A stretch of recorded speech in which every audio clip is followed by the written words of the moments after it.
সুবহানাহু ওয়া তাআলার সমস্ত প্রশংসা, কৃতজ্ঞতা ও গুণগান, যিনি আমাদেরকে ইয়াউমুল জুমআর দিনে মসজিদে আসার বসার, পবিত্র কোরআন ও বিশুদ্ধ হাদিসের আলোকে খুতবা শ্রবণ করার তৌফিক দান করেছেন। আমরা সবাই বলি আলহামদুলিল্লাহ। দরুদ ও সালাম প্রেরণ করেছে মুহাম্মদ রাসূলুল্লাহ সাল্লাল্লাহু আলাইহি ওয়াসাল্লামের পর।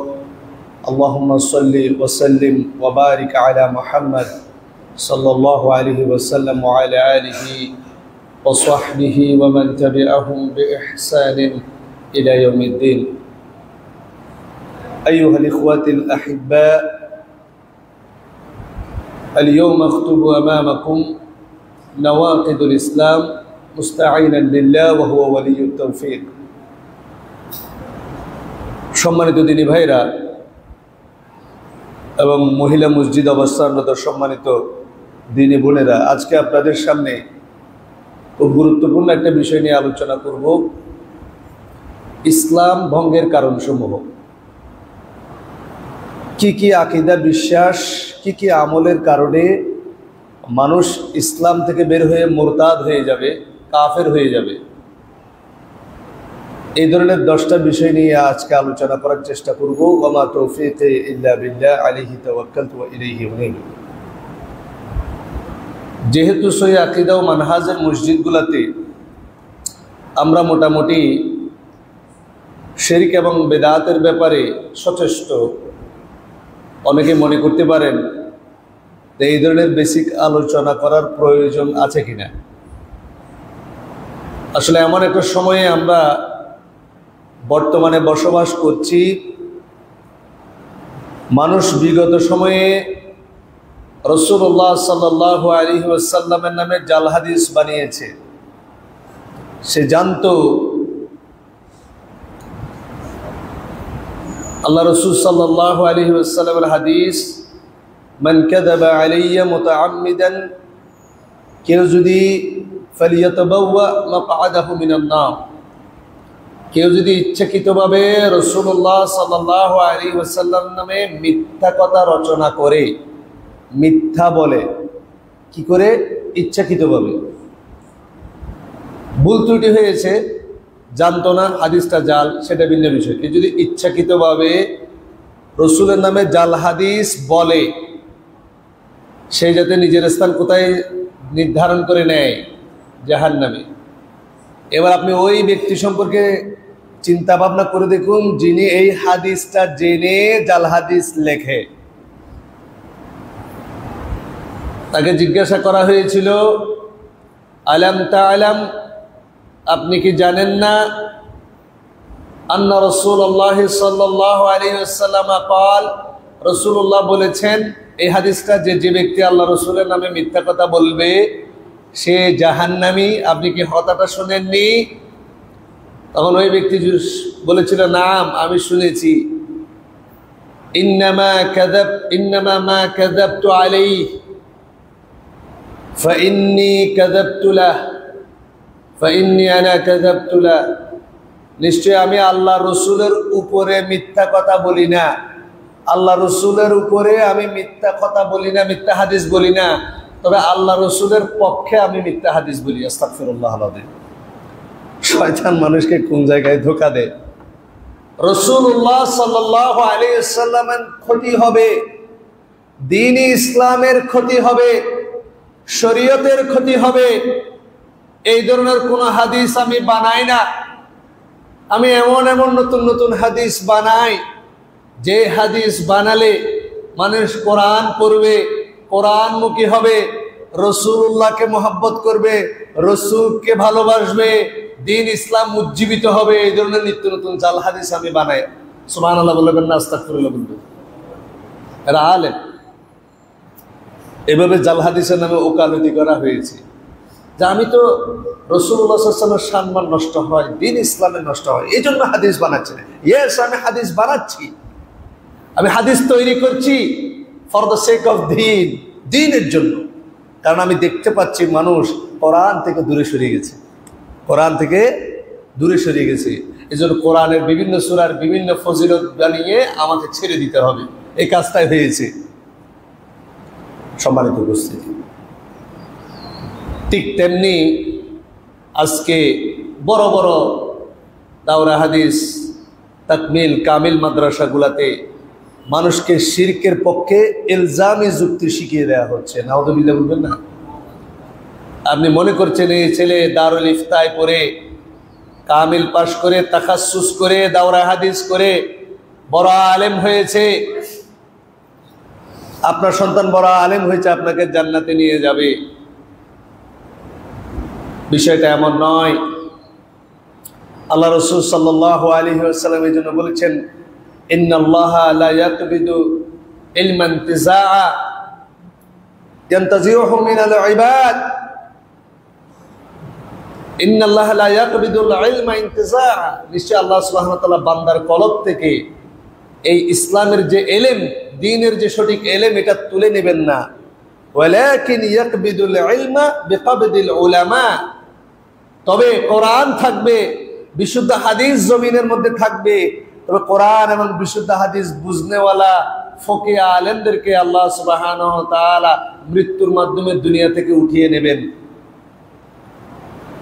সালাম, এরপরে যখন কোন আলেমই আর অবশিষ্ট থাকবে না, ইত্তাখাযান নাসু রুউসান জুহালান, মানুষ জাহেলদেরকে আলেম বানিয়ে, মানুষ সার্টিফিকেট দেখে মানুষ মনে করবে এ তো কামিল পাস করছে, দাওরা হাদিস করছে, মুফতি, বড় বড় টাইটেলদারি, আরো এখন ওয়াজের মঞ্চে এসে সার্টিফিকেটও দেখায়। ফাসুইলু ফাআফতাউ বিগাইরি ইলম, তাদের কাছে সাধারণ মানুষ দ্বীনের বিষয় জানতে চাইবে, তবে সে মানুষকে ফতোয়া দেবে বিগাইরি ইলম, ইলম ছাড়া, কোরআন হাদিসের দলিল ছাড়া। ফাদাল্লু, সে নিজে গুমরাহ হবে, ওয়া আদাল্লু, মানুষকে গুমরাহ করবে। এই জন্য সম্মানিত উপস্থিতি, কোন বিষয়টা শিরক সেটা জানার পাশাপাশি আমাদেরকে যে মিথ্যা যুক্তিগুলো আমাদের আলেমদেরকে শিখিয়ে দেওয়া হচ্ছে উস্তাদের মাধ্যমে, সেগুলো সাধারণ মানুষের ভিতরে ছড়িয়ে দিয়ে শিরকের রমরমা বাজার তৈরি করে ফেলা হয়েছে। এমন এমন আকীদা মানুষ পোষণ করছে, যেটা আকীদা, যে আকীদা পোষণ করলে মানুষ কশ্চিনকালও ঈমানের গণ্ডির মধ্যে থাকতে পারে না। এই জন্য আমাদেরকে এই বিষয়গুলো জানতে হবে। এই জন্য আজকে নাওয়াকিদুল ইসলাম, ইসলাম ভঙ্গের কারণসমূহ, এই বিষয়টা নিয়েছি। আমি আলোচনা করব, আপনারা জানেন সৌদি আরবের একজন বিখ্যাত মুজাদ্দিদ ছিলেন, যার নামের উপর ভিত্তি করে যারা একটু হক কথা বললে এদেরকে ওয়াহাবি বলে। তার নাম জানেন? মুহাম্মদ ইবনে আব্দুল ওয়াহাব বিন সুলাইমান আত-তামিমি আন-নাজদি রাহিমাহুল্লাহ। তিনি একটা বই লিখেছিলেন, নাওয়াকিদুল ইসলাম, ইসলাম ভঙ্গের কারণসমূহ। সেই বই থেকে আমি টাচ করার চেষ্টা করব, মূল প্রিন্সিপালসগুলো সেখান থেকে বলার চেষ্টা করবো ইনশাআল্লাহুল আজিজ। তিনি বলছেন, ই'লাম আন্না মিন আ'যামি নাওয়াকিদিল ইসলামি 10, জেনে রাখুন নিশ্চয়ই মানুষকে ইসলাম থেকে বের করে দেয় এই ধরনের বড় বড় কারণ হচ্ছে কয়টি? 10টি। কয়টি? 10টি। মনে রাখবেন। 1, আল-আউয়াল আশ-শিরকু ফি ইবাদাতিল্লাহি তাআলা। তিনি প্রথম বিষয় বলেছেন আল্লাহর ইবাদতের মধ্যে কি করা? শিরক করা। আল্লাহর ইবাদতের মধ্যে শিরক করা। আল্লাহ সুবহানাহু ওয়া তাআলা আমাদেরকে সৃষ্টি করেছেন কি জন্য? আল্লাহর ইবাদত করার জন্য। আল্লাহ বলছেন, ওমা খালাকতুল জিন্না ওয়াল ইনসা ইল্লা লিয়াবুদুন, আমি মানুষকে সৃষ্টি করেছি শুধুমাত্র আমার ইবাদতের জন্য। কথাটা পুরোপুরি বুঝেননি। আন্নাল ইবাদাতা লা তুসাম্মা ইবাদাতান ইল্লা মা'আত তাওহীদ, ইবাদতকে ইবাদত বলা যায় না কি ছাড়া? তাওহীদ ছাড়া। কাসসালাত, সালাতের মতো। কারণ আমরা জানি আন্নাস সালাতা লা তুসাম্মা সালাতান ইল্লা মা'আত তাহারা, পবিত্রতা ছাড়া সালাতকে যেমন সালাত বলা যায় না, তেমনি তাওহীদ ছাড়া কোনো ইবাদতকে ইবাদত হিসেবে গণ্য করা যায় না। কথাটা বুঝতে একটু কষ্ট হবে। আপনি সালাত করতে আসলেন, আপনার কাপড়ের মধ্যে নাপাকি রয়েছে, নাজাস রয়েছে, আপনি নাপাকি অবস্থায় কাপড় দিয়ে যদি সালাত করেন আপনার সালাত হবে? তাহলে সালাতের পূর্বশর্ত হচ্ছে তাহারা, পবিত্রতা। সালাতের পূর্বশর্ত কি? পবিত্রতা। আপনি সালাত করতে চলে আসলেন, আপনার উপর গোসল ফরজ, সালাত হবে? সালাত হবে? হবে না। তাহলে সালাতকে সালাত বলা যায় না পবিত্রতা ছাড়া। সালাত আদায় করার আগে আপনাকে তাহারাতের বিষয়ে ক্লিয়ার থাকতে হবে। আপনি পাক পবিত্র আছেন কিনা সে বিষয়ে আপনাকে ক্লিয়ার থাকতে হবে। শারীরিকভাবে আপনি পবিত্র আছেন কিনা, আপনার কাপড় চোপড় পবিত্র আছে কিনা সেই বিষয়ে যেমন আপনাকে খেয়াল রাখতে হবে। ইবাদত করার আগে আপনার তাওহীদ, আপনার উলুহিয়ত, আল্লাহর প্রতি, তার রাসূলের প্রতি, দ্বীন ইসলামের উপরে আপনার আকীদা, বিশ্বাস ঠিক আছে কিনা সেটা দেখতে হবে। এজন্য লেখক বলছেন রাহিমাহুল্লাহ, তিনি বলছেন যে ইযা দাখালা শিরকু ফিল ইবাদাতি ফাসাদাত। তাওহীদের মধ্যে, ইবাদতের মধ্যে যখন শিরক ঢুকে তখন ওই ইবাদতকে এমন ভাবে নষ্ট করে দেয়, কাল হাদাতি ইযা দাখালা ফিত তাহারা। পবিত্রতার মধ্যে যদি কোনো নাপাকি ঢুকে, আপনি কাপড় চোপড় পরিষ্কার কাপড় পরে আসলেন, রাস্তার মধ্যে আপনার মানুষের মলমূত্র লেগে গেছে, এটা হাদাত, নাপাকি। নাপাকি যখন পবিত্র জিনিসের মধ্যে পড়ে, পবিত্র জিনিস কি আর পবিত্র থাকে না অপবিত্র হয়ে যায়? অপবিত্র হয়ে যায়। শিরকি ইযা দাখালা ফিল ইবাদা। ঠিক তেমনি শিরক হচ্ছে এমন জিনিস যেটা ইবাদতের মধ্যে যখন ঢুকে ফাসাদাত, আপনার সমস্ত ইবাদত নষ্ট করে দেয়। নাউযু বিল্লাহি মিন যালিক।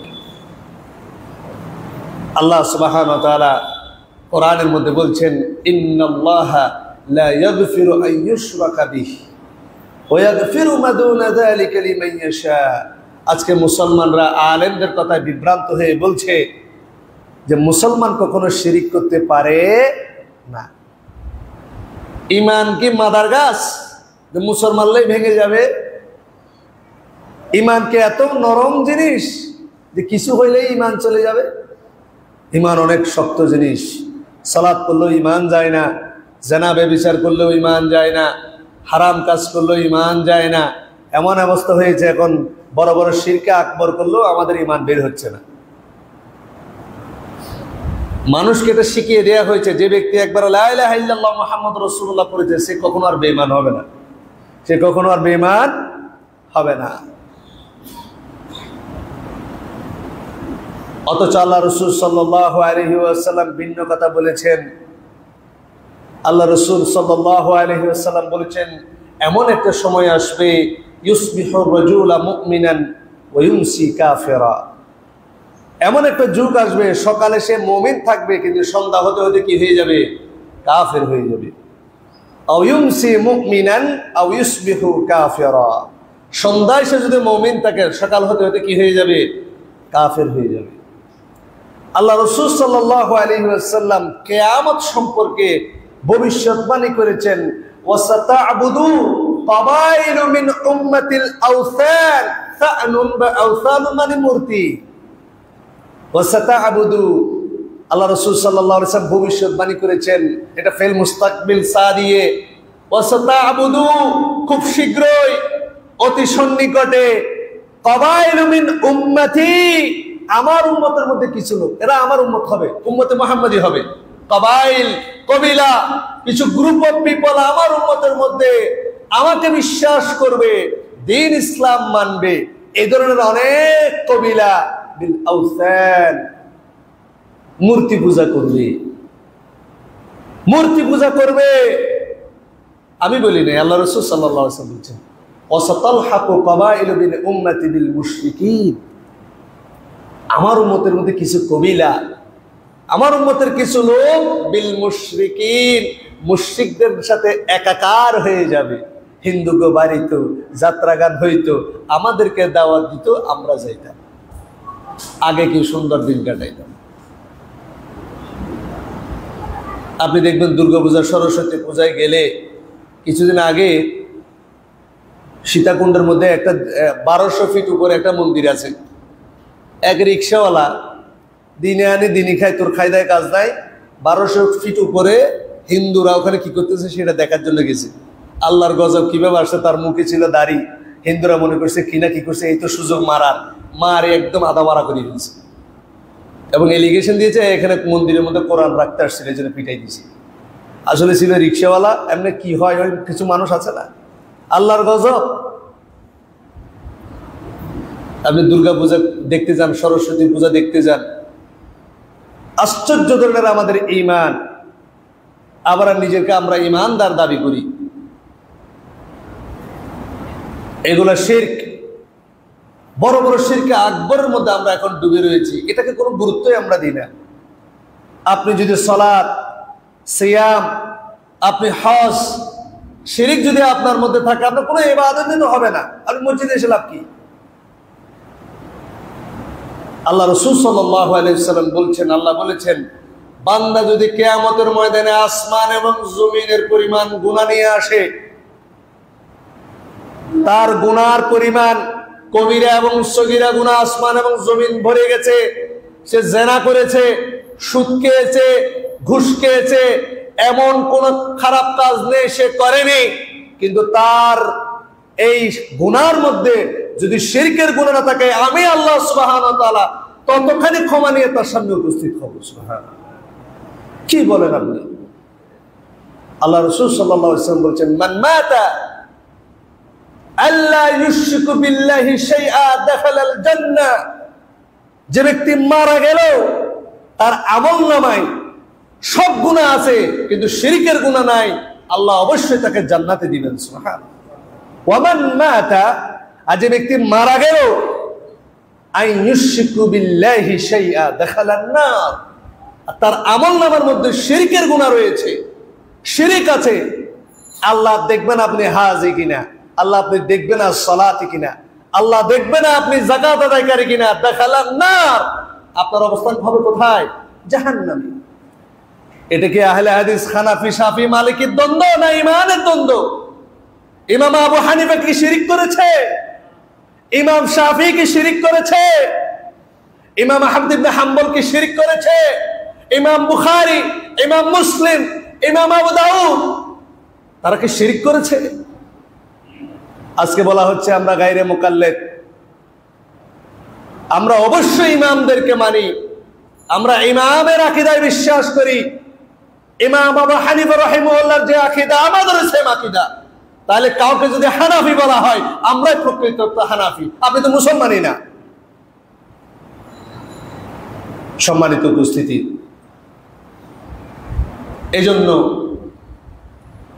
আপনি অশিক্ষিত মানুষ হতে পারেন। ফাল মুসলিম আইয়াকুনা আমিলান আও ফাল্লাহান আও তাজিরান আও মুহাদ্দিসান আও মুফাসসিরান আও মুআল্লিমান ফায়াজিবু আলাইহি আন ইয়াজতানিবা মিনাশ শিরক।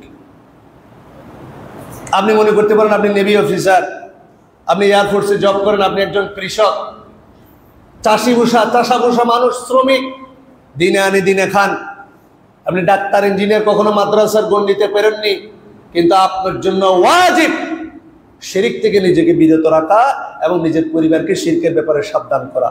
যেভাবে লোকমান আলাইহিস সালাতু ওয়াস সালাম নিজের সন্তানকে বলেছিলেন, ইয়া বুনাইয়া লা তুশরিক বিল্লাহ, তুমি হয়তো অনেক অন্যায় করবে, ইউনিভার্সিটিতে যাবে, তুমি জব করবে, ব্যবসা করবে, তোমার অনেক ভুল ত্রুটি হতে পারে, তবে আমার সন্তান জীবনে আল্লাহর সাথে কাউকে শিরক করবি, ইন্নাশ শিরকা লাযুলমুন আযীম, কারণ শিরক করলে তার সমস্ত ইবাদত বরবাদ হয়ে যাবে। এই জন্য সম্মানিত উপস্থিতি, আমরা চেষ্টা করব যে কাজগুলোতে শিরক হয় সেই কাজগুলো থেকে আমরা যাতে নিজেরা বিরত রাখি। নিজের পরিবার পরিজন, নিজের সমাজ, আত্মীয়স্বজনকে দাওয়াত আপনাকে দিতে হবে। 4টা জিনিস আপনার জন্য ওয়াজিব। 1, আপনাকে ইলম অর্জন করতে হবে, যে বিষয়ে বললাম, মারিফাতুল্লাহ, মারিফাতুর রাসূল, মারিফাতুদ দ্বীন বিল আদিল্লাহ, আল্লাহ সম্পর্কে জ্ঞান, তার রাসূল সম্পর্কে জ্ঞান, তার দ্বীন সম্পর্কে আপনাকে দলিল সহকারে জ্ঞান আবশ্যক, জ্ঞান অর্জন করা আপনার জন্য কি ফরজ, ওয়া আমালু বিহি, এবং সেই অনুযায়ী আমল করা, আদ-দাওয়াতু ইলাইহি, এবং সেদিকে মানুষকে দাওয়াত দেওয়া, আস-সাবরু আলাল আদা ফিহি, এবং এই দাওয়াত দিতে গিয়ে যদি আপনি কষ্ট স্বীকার করেন, আপনাকে যদি কেউ যদি খারাপ কথা বলে মারে, আপনাকে সেই অবস্থায় ধৈর্য ধারণ করা, এই চারটা জিনিস আপনার জন্য কি ওয়াজিব। একজন মুসলমান হিসেবে এই চারটা জিনিস আপনার উপর ওয়াজিব। ইলম অর্জন করতে হবে, ইলমটাই দ্বীন, সেই অনুযায়ী আমল করতে হবে, সেই অনুযায়ী মানুষকে দাওয়াত দিতে হবে, এই দাওয়াত দিতে গিয়ে কষ্ট স্বীকার করতে হবে, তাহলে আপনি মুমিন, আপনি জান্নাতে যাবেন। আজকে শিরকের গুনাহ করা হচ্ছে, আপনি শিরক সম্পর্কে বুঝেছেন, আপনি মনে করতেছেন আপনার দায়িত্ব শেষ। আপনি একজন সরকারি কর্মকর্তা, আপনি একজন ব্যবসায়ী, আপনি ছাত্র, আপনি নিজে দিন বুঝেছেন, কিন্তু আপনার মনে হয় না আপনার পরিবারে শিরক হচ্ছে, গায়রুল্লাহর পূজা করা হচ্ছে, কিন্তু আপনি মনে করছেন এই বিষয়ে আপনার কোনো কিছু করার নাই। আলেম ওলামারা আছে, এরা করবে। এটা আপনার জন্য ওয়াজিব। লেখক রহিমাহুল্লাহ আয়াত নিয়ে এসেছেন, ইন্নাল্লাহা লা ইয়াগফিরু আন ইউশরাকা বিহি ওয়া ইয়াগফিরু মা দুনা যালিকা লিমান ইয়াশা। নিশ্চয়ই আল্লাহ সুবহানাহু ওয়া তাআলা আল্লাহর সাথে শিরকের গুনাহ ক্ষমা করেন না। যে ব্যক্তি আল্লাহর সাথে শিরিক করে সে গুনাহ ক্ষমা করেন না। এর বাইরে ওয়া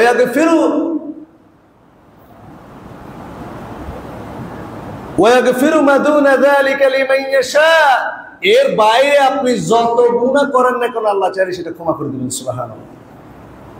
আবু যার সম্ভবত আল্লাহ রাসূল সাল্লাল্লাহু আলাইহি ওয়াসাল্লাম বলেছেন, যে ব্যক্তি ঈমান আনে, প্রকৃততে ঈমান আনে, অর্থাৎ যার মধ্যে শিরিক নাই, সে যদি জিনাও করে, চুরিও করে, সে জান্নাতে যাবে। তিনবার আল্লাহ রাসূল বলেছেন। এরপরে যখন সাহাবী বলতেছে, ইয়া রাসূলুল্লাহ, জিনা করার পরও সে জান্নাতে যাবে, চুরি করার পরও সে জান্নাতে যাবে, তখন আল্লাহ রাসূল বাধ্য হয়ে বলছেন, তুমি সাহাবীর নাক যদি মাটির মধ্যে ধুলায় দূষিত হয় তারপরে সে জান্নাতে যাবে। সুবহানাল্লাহ। এই জন্য ভাইরা আমার, বোনেরা আমার, শিরকের বিষয়টা আপনারা খেয়াল রাখবেন। লেখক রহিমাহুল্লাহ বলছেন, ওয়ামিনহু, এই শিরকের মধ্যে, আল্লাহর ইবাদতের মধ্যে অন্তর্ভুক্ত হচ্ছে আযযাবহু লিগাইরিল্লাহ, আল্লাহ ছাড়া অন্য কারো নামে জবে করা। কামা ইয়াযবাহু লিল জিন আও লিল কবর, যেমন কিছু কিছু মানুষ জিনের জন্য অথবা কবরবাসীদের জন্য জবাই করে। এই বিষয়ে আমাদের অনেকের ভুল ধারণা আছে। দেখবেন মানুষ আল্লাহর নাম বাদ দিয়ে গায়রুল্লাহর নামে ভিন্ন টেকনিকে এখন জবাই করে। যেমন আপনি কোনো মাজারে গেলেন, সেখানে হুজুরকে দেখতেছেন, আপনি বিসমিল্লাহি আল্লাহু আকবার বলে তিনি জবাই করেছে। ধরুন উরুসের মহিষ, খসরুস শরীফ, নামগুলো আপনারা অনেকে শুনেন নাই। খসরুস শরীফ মানে হচ্ছে জন্মবার্ষিকী। খসরুস মানে কি? জন্মবার্ষিকী। আমরা বলি না যে হ্যাপি বার্থডে টু ইউ, এটার আরবি কেউ জানেন? এটা আরবি জানলে আপনি দাঁতের মধ্যে দাঁত কামড় দিবেন। হ্যাপি বার্থডে টু ইউ, এটার আরবি হচ্ছে ঈদু মিলাদিকা সাঈদ। ঈদে মিলাদুন নবী বলে না? ঈদে মিলাদুন নবী হচ্ছে মানে জন্মবার্ষিকী। আর যদি বলেন হ্যাপি বার্থডে টু ইউ, তার মানে ঈদু মিলাদিকা সাঈদ, তোমার জন্মদিন শুভ হোক, এটা হ্যাপি বার্থডে টু ইউ। আজকে এগুলোই আমরা বলছি হ্যাপি বার্থডে টু ইউ, মিলাদুন নবী করতেছি। এটাকে ওনারা বলে খুসরুস শরীফ। আর মৃত্যুবার্ষিকী উদযাপন করা হচ্ছে ওরস শরীফ। কারণ ইসলামিক নাম না দিলে তো আপনি খাবেন না। যদি বলেন মৃত্যুবার্ষিকী, আপনি যাবেন? যদি বলে জন্মবার্ষিকী, বলতে কিসের জন্মবার্ষিকী, যাবেন আপনি? এগুলি খ্রিস্টানদের কাজ। এই জন্য এটাকে ইসলামাইজেশন করা হয়েছে। খুসরুস শরীফ, ওরস শরীফ, আরবি এবং ফার্সি নাম মিশিয়ে আমাদেরকে দেয়া হয়েছে। ওখানে গেলে আপনি দেখবেন বিসমিল্লাহি আল্লাহু আকবার বলা হচ্ছে। এখন আপনি প্রশ্ন করতে পারেন, আল্লাহু আকবার তো বলা হলো জবে করার সময়, এই খাবারটা আমি খাইতে পারবো জি না? কারণ এখানে জবে করা শুধুমাত্র উদ্দেশ্য নয়, উদ্দেশ্য হচ্ছে কার উদ্দেশ্যে, এটাকে এখানে লক্ষ্যটা কি? লক্ষ্যটা হচ্ছে ওরস। লক্ষ্যটা কি? ঠিক যেভাবে একটা হিন্দুর বিয়েতে আপনি গেলেন, মুসলিম বাবুর্চি দিয়ে যদি জবাই করা হয়, তাহলে ওই খাবার কি আপনি খেতে পারবেন? আমার একটা বন্ধু ছিল, বলে তুই আমার বিয়েতে আসিস দোস্ত, মুসলিম বাবুর্চি রেখেছি, মুসলিম বাবুর্চি দিয়ে মুরগি জবাই করেছি, এরপর আমি খাইতে পারি না। কেন? কারণ বিয়েটা হচ্ছে আমার বন্ধুর, বিয়েটাই তো বিয়ে না, বিয়েটা তো শরীয়তসম্মত ভাবে বিয়ে হবে, উদ্দেশ্য হচ্ছে বিয়ে। সেখানে যদি আপনি মুসলিম বাবুর্চি না বড় মুফতি দিয়ে জবাই করলেও আপনার ওই খাবার হালাল হবে না। এই জিনিসটা আমরা অনেকেই বুঝি না। আল্লাহ ছাড়া অন্যকে খুশি করার জন্য মান্নত করা হয়েছে এবং জবে করা হয়েছে। এটা আলটিমেট খুশিটা হচ্ছে আপনি আল্লাহর ঘরে যদি দিতেন গরুটা, তাহলে কখন সেটা মাজারে গিয়ে জবে হতো না, পীরের দরবারে গিয়ে জবে হতো না। আপনি মাজারেই গরুটা দিয়েছেন যাতে ওই আপনার যিনি শুয়ে আছেন তিনি যাতে আপনার প্রতি সন্তুষ্ট থাকেন, কিছু পাওয়ার আশায়, আল্লাহর সন্তুষ্টির জন্য না। মিডিয়া ধরেছেন আপনি। লেখক রাহিমাহুল্লাহ বলছেন এটাও হচ্ছে বড় ধরনের শিরক। এই কাজ যদি কোনো ব্যক্তি করে, কোনো কবরবাসীর জন্য, কোনো জিনের জন্য, আল্লাহ ছাড়া কাউকে খুশি করার জন্য কেউ যদি কোনো কিছু জবাই করে, সে ইসলামের গণ্ডি থেকে বের হয়ে যাবে। এটা তাওহীদুল উলুহিয়্যাতের বিপরীত। আপনি যদি আল্লাহ ছাড়া কারো কাছে ইস্তেআনা, সাহায্য চান, আপনি সাথে সাথে কাফের হয়ে যাবেন। এখন আবার নতুন একটা টেকনিক শুরু হয়েছে, আল্লাহ ছাড়া কারো কাছে চাওয়া যাবে না। এটা যদি শিরিক হয়, বলে তাহলে আপনিও মুশরিক। বলে কি রকম? বলে আপনি আপনার বউয়ের কাছে গিয়ে লুঙ্গি চেয়েছেন, এ বউ আমার লুঙ্গি দাও, এ বউ আমার ভাত দাও, তাহলে আপনি বউয়ের কাছে চাইলেন না, তাহলে এটাও শিরিক। ভিক্ষুক এসে যদি বলে আমারে ভিক্ষা দেন, সাহায্য করেন, তাহলে ভিক্ষুক কি করলো? শিরিক করলো। ডাক্তারের কাছে গিয়ে যদি বলেন এ ডাক্তার আমারে বাঁচান, তাহলে আপনি শিরিক করলেন না? এলজামি জবাব দেওয়া হচ্ছে। এটা জাতা মানুষ না। জামিয়া আহমদিয়া সুন্নিয়া যে মাদ্রাসাটা আছে, এখন বর্তমান প্রিন্সিপাল, আগে প্রধান ফকি ছিলেন, মাসিক তরজুমানে তিনি প্রধান ফকি ছিলেন, এখন বর্তমান প্রিন্সিপাল। এলজামি মানুষ ছাত্রদেরকে জবাব শিখিয়ে দিচ্ছে দরসের মধ্যে, লা হাওলা ওয়ালা কুওয়াতা ইল্লা বিল্লাহ। এখন যদি আমরা যদি বলি এটা জবাব হিসেবে, আপনারা বেয়াদবি নেবেন। কোনো মাজারে যে যদি বলেন বাবাজার একটু পিঠটা চুলকাই দেন তো, কেমন হবে অবস্থা? আপনি যদি স্ত্রীকে খাবার চাবাইতে যদি শিরিক মনে করেন, পা টেনে দিয়ে বলে পা চুলকাইতেছে, বাবা একটু চুলকাই দেন, কি মনে করবেন তখন আপনি? দুই সাহায্য চাওয়ার মধ্যে আকাশ পাতাল বেশ কম আছে। স্ত্রীর কাছে গিয়ে আপনি যদি বলেন হাঁটু গেড়ে আমাকে তুমি আমার আয় রোজগারের ব্যবস্থা করে দাও, আমাকে তুমি আমার চাকরিতে প্রমোশন করিয়ে দাও, তাহলে এটা শিরিক হবে না? কোনো কি স্ত্রী ঘরের মধ্যে গিয়ে মায়ের কাছে গিয়ে, স্ত্রীর কাছে গিয়ে আপনি চান এ মা আমার তুমি চাকরির মধ্যে বরকত দাও, আমার সন্তান হয় না, একটা সন্তান দাও? এটা হচ্ছে দুনিয়াবি পারস্পরিক সহযোগিতা। এটা কখনো শিরিক হবে না। হ্যাঁ, তখনই শিরিক হবে যদি আপনি কারো কাছে গিয়ে যদি বলেন আপনি আমার রিজিকের ব্যবস্থা করে দেন। যদি আপনি আপনার স্ত্রীকে বলেন তুমি যদি না হতো আমার সবকিছু ধ্বংস হয়ে যেত, তুমি আমার আল্লাহর মতো, তাহলে অবশ্যই শিরিক হবে। ডাক্তারের কাছে গেলে শিরিক এই কারণেই হবে না, কারণ ডাক্তারের প্রেসক্রিপশনে লেখা থাকে কনসালটেন্ট, ডাক্তার কাউকে বাঁচাতে পারে না। আচ্ছা, পৃথিবীতে যদি ডাক্তাররাই মানুষকে বাঁচাতে পারতো, সবচেয়ে বেশি মানুষ মারা যায় ঘরে না হাসপাতালে? হাসপাতালে। তো ডাক্তারে যদি মানুষ বাঁচাতে পারে, হাসপাতালে এত লোক মারা যায় কেন? আর হাসপাতালে যিনি ডাক্তার, তার প্রেসক্রিপশনে লেখা আছে কনসালটেন্ট, পরামর্শদাতা। তিনি রোগের লক্ষণ অনুযায়ী পরামর্শ দিয়ে আপনাকে একটা কাগজ দেয়, এটার নাম দিয়ে যদি প্রেসক্রিপশন, ব্যবস্থাপত্র, পরামর্শপত্র, এটা আপনি খেতে পারেন, ভালো হওয়ার সম্ভাবনা আছে। কোন ডাক্তার বলতে পারবে না এই ওষুধ খেয়ে আপনি ভালো হয়ে যাবেন। তিনি কনসালটেন্ট, তিনি পরামর্শ দিয়ে থাকেন। এটা আমাদের একটা ভুল, আমরা গিয়ে বলি ডাক্তার বাঁচান, তিনি বলে ভাই আমি যা করার করেছি, এবার আল্লাহর কাছে চান। দেখেন নাই? কার কাছে চান? অপারেশন থিয়েটারের বাইরে যারা কখনো অপারেশনে গিয়েছেন, ডাক্তার বলে অপারেশন হয়েছে, আমি আমার সাধ্য অনুযায়ী চেষ্টা করেছি, আল্লাহর কাছে দোয়া করেন। কি করেন? আজকে এই সকল ফতোয়া দিয়ে তাখাসসুস করা, ইফতা করা মানুষগুলাকে, ছাত্রগুলাকে শিরকের জিনিস ঢুকিয়ে দেওয়া হচ্ছে। এই জন্য আপনাকে জবাবগুলো দিতে হবে। একজন ফকির একজন ব্যক্তির কাছে গিয়ে দুনিয়াবি সাহায্য চায়। কোন ফকির যদি দুনিয়ার কোন দোকানদারের কাছে গিয়ে বলে আমাকে রিজিক দেন, তাহলে অবশ্যই সে কি হবে? কাফের হয়ে যাবে। সে তো সেটা বলে না, সে সহযোগিতা চায়। এই জন্য এটা শিরিক হবে না। আর যতগুলো সাহায্য চাওয়ার বিষয় রয়েছে এগুলো সব জীবন্ত মানুষ, জীবন্ত মানুষ যারা বেঁচে আছে। আর আজকে যারা দুনিয়া থেকে চলে গিয়েছে কবরবাসী, এদের কাছে গিয়ে সাহায্য চাওয়া হচ্ছে, এদেরকে ওসিলা করা হচ্ছে। এই জন্য লেখক রহিমহুল্লাহ 2 নম্বর ইসলাম ভঙ্গের কারণ বলেছেন, মান জাআলা বাইনাহু ওয়া বাইনাল্লাহি ওয়াসাইতা। এটা ইসলাম ভঙ্গের দ্বিতীয় কারণ। যে ব্যক্তি আল্লাহ এবং তার মাঝখানে মাধ্যম তৈরি করে, সে ইসলামের গণ্ডি থেকে বের হয়ে যায়।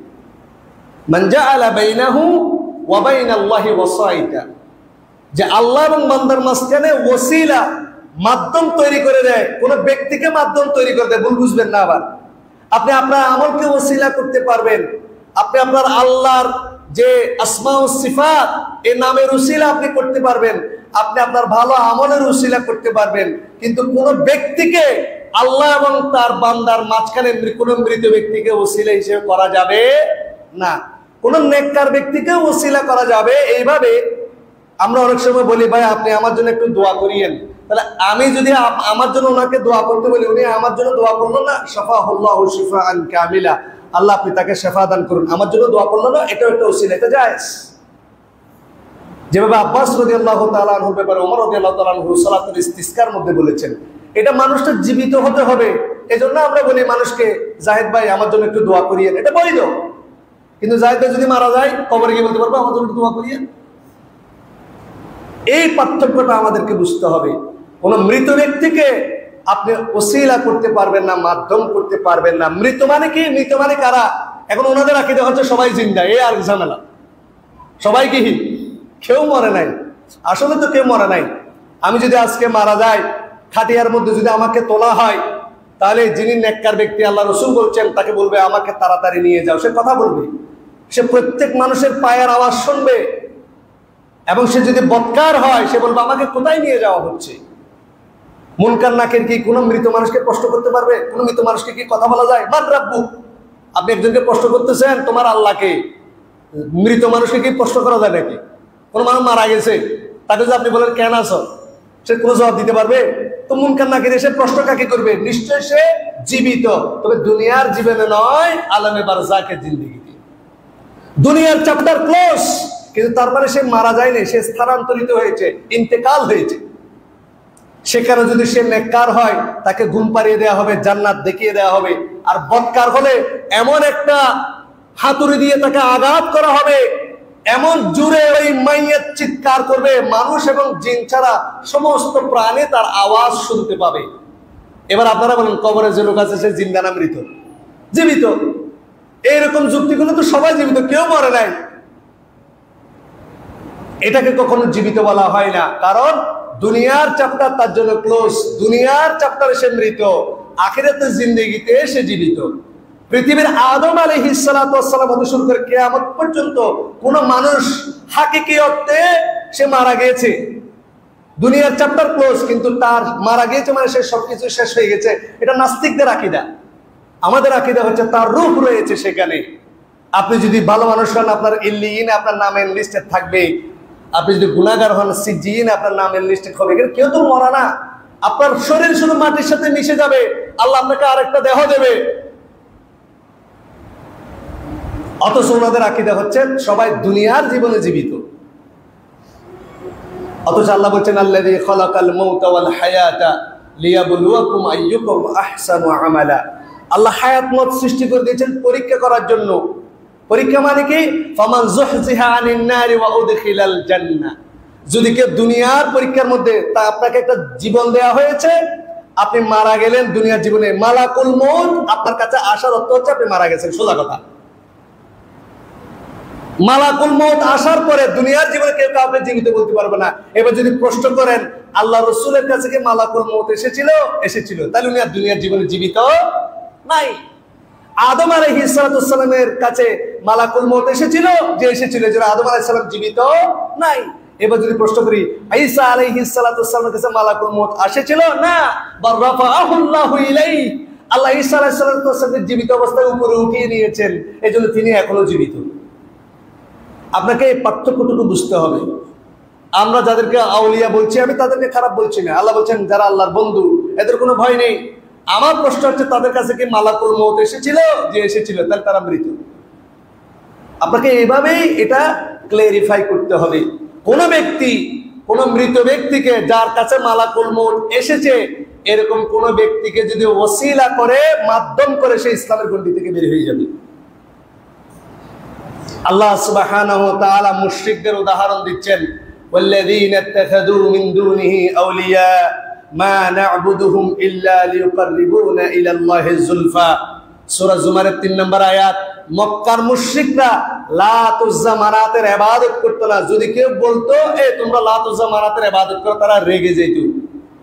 তারা বলতো আমরা লাত উজ্জা মানাতকে আমাদের ইলাহ হিসেবে মানি না। আল্লাহ সুবহানাহু ওয়া তাআলা বলছেন, ওয়ালা ইন সাআলতাহুম আন মান খালাকাস সামাওয়াতি ওয়াল আরদ, তাদেরকে তুমি জিজ্ঞেস করো কারা আসমান জমিন সৃষ্টি করেছে, লা ইয়াকুলুনাল্লাহ, তারা বলবে আল্লাহ। আবু লাহাব, আবু জাহেল বিশ্বাস করত আসমান জমিন সৃষ্টি করেছে কে? আল্লাহ। ওয়ালা ইন সাআলতাহুম, সূরা যুখরাফের মধ্যে 87 নম্বর আল্লাহ বলছেন, মান খালাকাহুম, তাদেরকে কে সৃষ্টি করেছে, লা ইয়াকুলুনাল্লাহ, তারা বলবে আল্লাহ। এরপর আল্লাহ তাদেরকে মুশরিক কেন বলছে সেটা আপনাকে বুঝতে হবে। মক্কার মুশরিকদের যে আকীদা, আছে আমাদের আকীদা আরো নিকৃষ্ট। মক্কার মুশরিকরা তাদাব্বুরের মধ্যে আল্লাহর সাথে শিরিক করতো না। এই বিশ্ব ব্রহ্মাণ্ড পরিচালনা করে কে? তারা বলতো আল্লাহ। আর আমরা এখন বলি গৌস কুতুব আব্দাল। কথা বুঝেননি? ধনের জন্য গরিবুল্লাহ শাহ, শেফার জন্য মিসকিন, মামলা হলে আমানসার মাজারে যাবে। আমি নিজে গিয়েছি, আমানসার মাজার থেকে কলম পড়া নিয়ে এসেছি। শোনো, বাইজুদ বুস্তামি দিকে দিয়ে আমি রশি বেঁধে দিয়ে এসেছি, আর রোল নাম্বার লিখে দিয়ে এসেছি মিসকিন শাহ মাজারে। এখনো গিয়ে দেখবেন সব রোল নাম্বার আর রেজিস্ট্রেশন নাম্বার। যারা স্টাফেশন করছে, রোল নাম্বার রেজিস্ট্রেশন নাম্বার 510 টাকা দিয়ে ভিতরে মেরে দেয়, বাবাজান দেখে দিয়ে। এখনো যদি কেউ দেখতে চান দেখে নিতে পারেন। দেওয়ালে দেওয়ালে রোল নাম্বার আর রেজিস্ট্রেশন নাম্বার মিসকিন শাহ মাজারে, চিটাং কলেজের পাশেই, মহসিন কলেজের পাশেই, কাজেম আলী হাই স্কুলের অপোজিট সাইডে। এক এক মাজারের এক এক ফজিলত বলা হচ্ছে। এটাকে শিরিক মনে করা হচ্ছে না, বলা হচ্ছে তার কাছে চাইলে, অমুক আল্লাহর ওলির কাছে চাইলে এই কারণেই শিরিক হবে না, তাকে দেয়ার ক্ষমতা দিয়েছেন কে? আল্লাহ। এজন্য এটা শিরিক হবে না। এবার আপনি মুশরিকদের আকীদার সাথে মিলান। মুশরিকরা যখন হজ করত তখন বলতো লাব্বাইক লা শারীকা লাকা লাব্বাইক। আল্লাহ, এটা সহিহ মুসলিমে এসেছে। এরা যখন এই কথা বলতো, আল্লাহ আমরা হাজির, আপনি ছাড়া কোনো শরীক নাই, তখন আল্লাহ রাসূল সাল্লাল্লাহু আলাইহি ওয়াসাল্লাম দৌড়ে যেতেন। আল্লাহ রাসূল বলতেন কাদ কাদ হয়েছে, আর বাড়িও না। তবে তারা থামতো না, তারা বলতো লাব্বাইক লা শারীকা লাকা লাব্বাইক ইল্লা শারীকান হুয়া লাক। মুস্তাসনা ইসকো তো আরবিতে, মানে অর্থাৎ আল্লাহ আপনি ছাড়া কোনো ইলাহ নাই, আপনার কোনো শরীক নাই, তবে একজন আছে। আল্লাহ শরীক কয়জন আছে? একজন। আবার বলে হুয়া লাক, তবে তার মালিক আপনি। তামলিকুহু ওয়া মা মালাক, সে আমাদেরকে যেগুলো দিতে পারে, তার যে দেয়ার ক্ষমতা আছে, সেটার মালিকও আল্লাহ আপনি। আল্লাহ রাসূল এই কথা বলতে তাদেরকে নিষেধ করার পর তারা বলতো আল্লাহ আপনার কোনো শিরিক নাই, একজন শরীক আছে আপনার, তার মালিক আপনি। আচ্ছা, যা আমাদেরকে দিতে পারে, তার যে ক্ষমতা, সেটার মালিকও আপনি। তারপর আল্লাহ বলছেন ইন্নামাল মুশরিকুনা নাজাস, তোমরা নাপাক। সেম আকীদা আজকে আমাদের মধ্যে চলে এসেছে। তারা কখনো লাত উজ্জা মানাতের ইবাদত করেনি, তারা লাত উজ্জা মানাতকে ওসিলা হিসেবে মানতো, কারণ তারা মনে করতো আমরা গুনাহগার, হয়তো আল্লাহ আমার কথা শুনবে না। এজন্য তারা ওয়াত, সুআ, ইয়াউক, ইয়াগুস, নাসর, আমর বিন লুহাই, নূহ আলাইহিস সালাতু ওয়াস সালামের যুগের যে আল্লাহর ওলিরা ছিল, ওয়াত, সুআ, ইয়াউক, ইয়াগুস, নাসর, সূরা নূহের মধ্যে যে 5 জন আল্লাহর ওলির কথা এসেছে, তাদের মূর্তিগুলো স্বপ্নের মধ্যে শয়তান আমর বিন লুহাইকে দেখিয়ে দিয়েছেন, এবং বিভিন্ন গোত্র এক একজন মূর্তিকে ভাগ করে নিয়েছিল নিজেদের ইবাদতের জন্য। তারা এগুলোকে ওসিলা মানত, সরাসরি তারা আল্লাহকে স্রষ্টা হিসেবে মানত।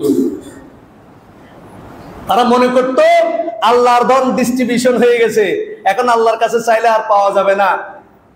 ঠিক সেই আকীদা এখন আমাদের মধ্যে, মুসলমানদের মধ্যে নাই।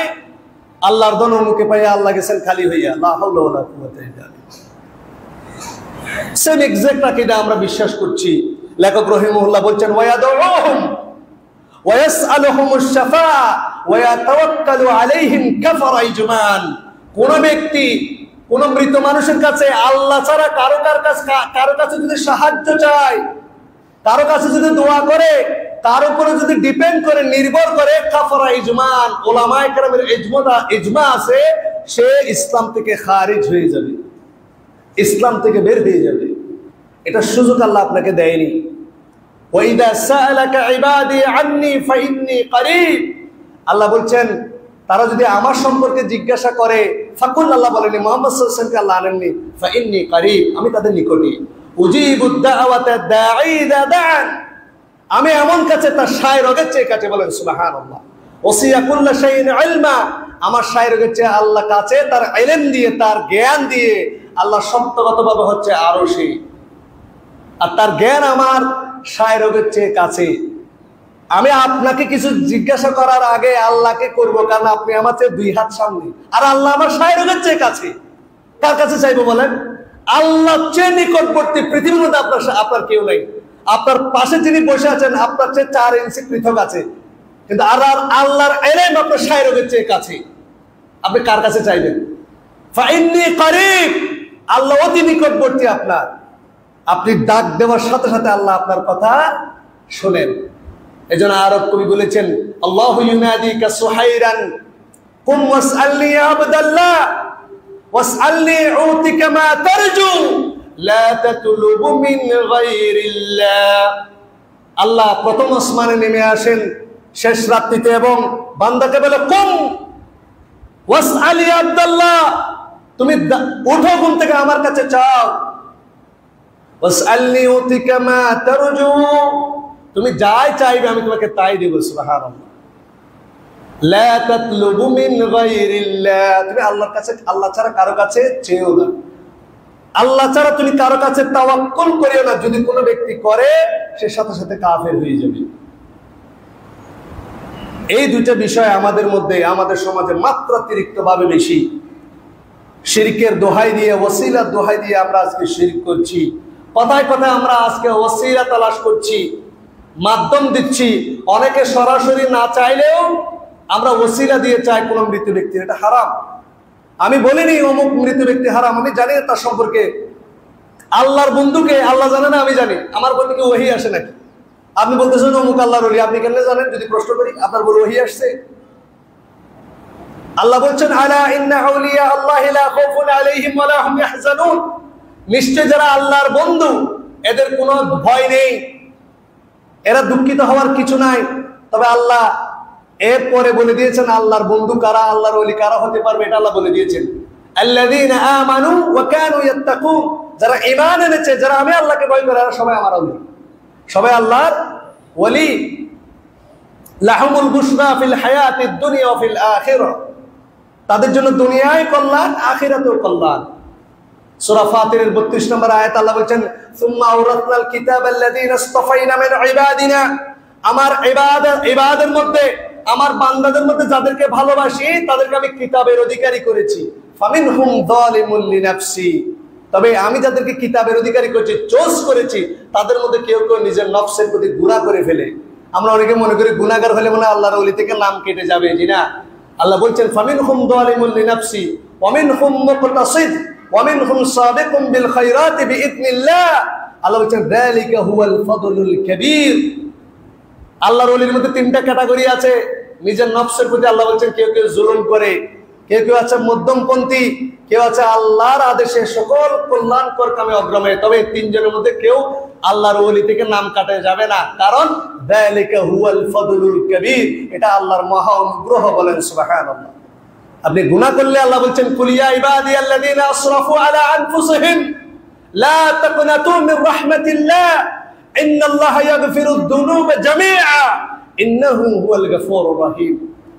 আমার বান্দাদের মধ্যে এই আয়াতটা তাদের উপর নাজিল হয়েছে যারা শত শত কতল করেছে, শত শত নারীকে জিনা ব্যভিচার করেছে, আর ইসলাম গ্রহণ করতে এসে বলছেন, ইয়া রাসূলুল্লাহ, আমাদের জীবনে আমরা কত মানুষকে হত্যা করেছি জানি না, কত নারীর সাথে ব্যভিচার করেছি জানি না, কত জীবন আমরা নেশাগ্রস্ত ছিলাম জানি না। এত বড় গুনাহগারকে আল্লাহ কি মাফ করে দেবে? আল্লাহ এরপরে আয়াত নাজিল করেছেন, আমার বান্দাদেরকে আমার বান্দাদের মধ্যে তুমি সুসংবাদ দাও যারা নিজের উপর গুনাহ করেছে, লা তাকনাতু মির রাহমাতিল্লাহ। আপনি যত বড় গুনাহগার হন না কেন, মনের মধ্যে যদি আসে আল্লাহ মানে আমাকে মাফ করবেন, এটা শয়তানের ওয়াসওয়াসা।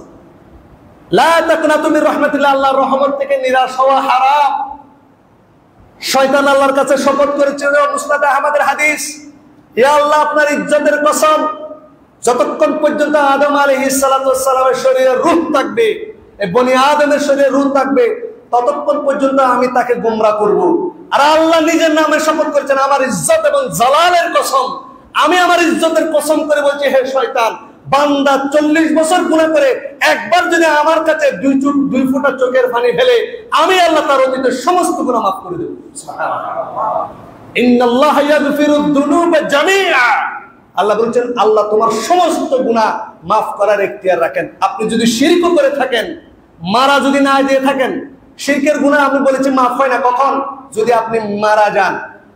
The door of repentance is still open until death. মৃত্যু পর্যন্ত তওবা করার রাস্তা খোলা। যারা শিরক করেছেন আজকে তওবা করেন, আল্লাহ সুবহানাহু ওয়া তাআলা আপনি সদ্য মায়ের পেট থেকে ভূমিষ্ঠ হওয়া নবজাতক সন্তানের মতো নিষ্পাপ হয়ে যাবেন। সুবহানাল্লাহ। এজন্য আমাদেরকে ফিরে আসতে হবে। এবং আল্লাহ সুবহানাহু ওয়া তাআলা বলেন, ইন্নাহু হুয়াল গফুরুর রহিম। ফামান তাবা ওয়া আমানা ওয়া আমিলা আমালান সালিহা। শুধু তাই নয়, হে আমার বান্দা, তুমি অতীতের জীবনে জিনা করেছো, অনেক গুনাহ করেছো, তুমি যদি তওবা করো, তুমি যদি ঈমান আনো, তুমি যদি আমলে সালাহ করো, ফাউলাইকা ইউবাদদিলুল্লাহু সাইয়্যাতিহিম হাসানাত, আমি তোমার গুনাহকে সওয়াবে পরিণত করে দেব। সুবহানাল্লাহ। এটা হচ্ছে আমার আল্লাহ। এজন্য তিনি রব, তিনি হালিম, তিনি সহনশীল, তিনি গফফার, তিনি রহিম। রহমান হচ্ছে সমস্ত মানুষের জন্য।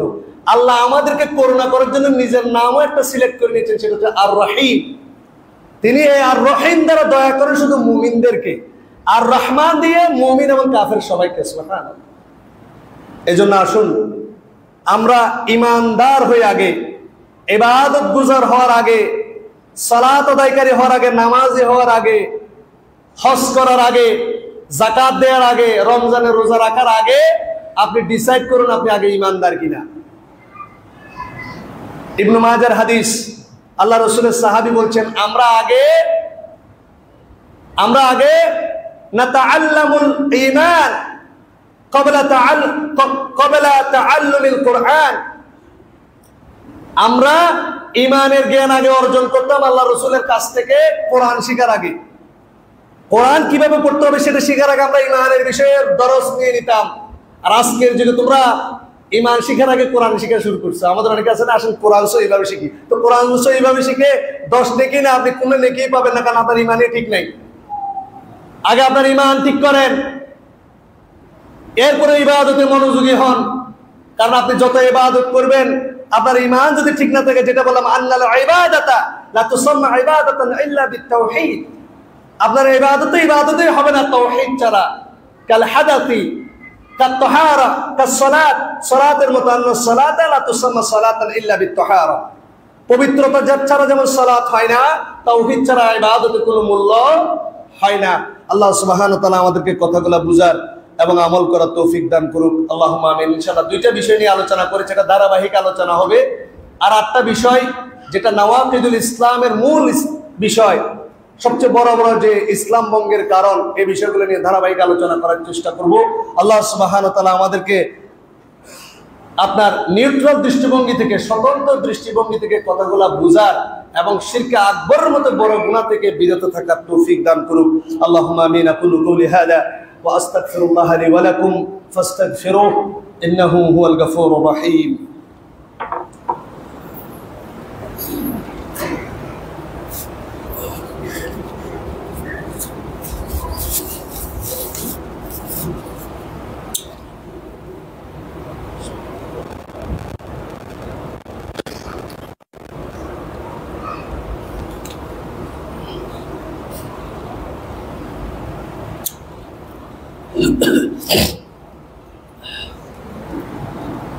الحمد لله رب العالمين والعاقبة للمتقين والصلاة والسلام على أشرف الأنبياء والمرسلين نبينا محمد وعلى آله وأصحابه أجمعين ومن تبعهم بإحسان إلى يوم الدين. أما بعد، فقال الله سبحانه وتعالى في كلامه المجيد: إن الله وملائكته يصلون على النبي يا أيها الذين آمنوا صلوا عليه وسلموا تسليما. اللهم صل على محمد وعلى آل محمد كما صليت على إبراهيم وعلى آل إبراهيم إنك حميد مجيد. اللهم بارك على محمد وعلى آل محمد كما باركت على إبراهيم وعلى آل إبراهيم إنك حميد مجيد. ربنا آتنا في الدنيا حسنة وفي الآخرة حسنة وقنا عذاب النار. ربنا ظلمنا أنفسنا وإن لم تغفر لنا وترحمنا لنكونن من الخاسرين. ربنا لا تزغ قلوبنا بعد إذ هديتنا وهب لنا من لدنك رحمة إنك أنت الوهاب. واعف عنا واغفر لنا وارحمنا أنت مولانا فانصرنا على القوم الكافرين. يا مقلب القلوب ثبت قلوبنا على دينك. يا مصرف القلوب صرف قلوبنا على طاعتك. اللهم حبب إلينا الإيمان وكره إلينا الكفر والفسوق والعصيان. اللهم ألف بين قلوبنا، بلن آمين. اللهم ألف بين قلوبنا وأصلح ذات بيننا وانصرنا على عدوك وعدونا. اللهم إنا نعوذ بك من العجز والكسل والجبن والبخل والحرم وعذاب القبر. اللهم إنا نعوذ بك من الفقر والقلة والذلة ونعوذ بك من أن أظلم أو نظلم أو نظلم يا رب العالمين. اللهم إنا نعوذ بك من فتنة النار وعذاب النار. اللهم إنا نعوذ بك من شر الغنى والفقر. اللهم إنا نسألك الهدى والتقى والعفاف والغنى. اللهم إنا نسألك علما نافعا ورزقا طيبا وعملا متقبلا. عباد الله رحمكم الله، عباد الله رحمكم الله، عباد الله رحمكم الله. إن الله يأمر بالعدل والإحسان وإيتاء ذي القربى وينهى عن الفحشاء والمنكر والبغي يعظكم لعلكم تذكرون. سبحان ربك رب العزة عما يصفون وسلام على المرسلين والحمد لله رب العالمين. قوموا للصلاة.